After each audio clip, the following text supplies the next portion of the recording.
Hello guys, welcome to my channel. Today we are going to see how to download and install the Valorant game client on your Windows PC guys. Before moving on to the video guys, don't forget to leave a like.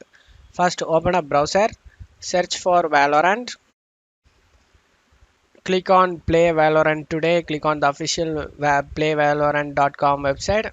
Now in the URL page you just need to backspace this items guys.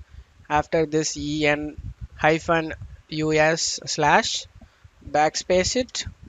After that you just need to type download LOAD, press enter. The page will open with download option. Click on the download option and download it guys. Wait for the download done, wait for it.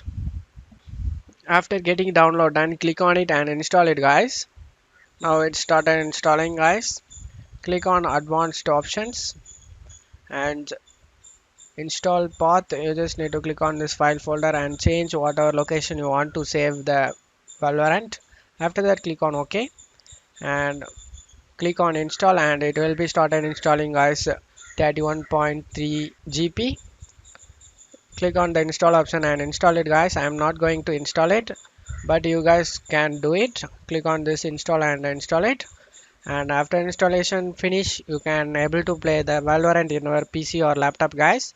And that's it for today's video guys. I hope this video helped you guys. If the video helped you, don't forget to leave a like guys. You can also subscribe me and support me guys. Thank you.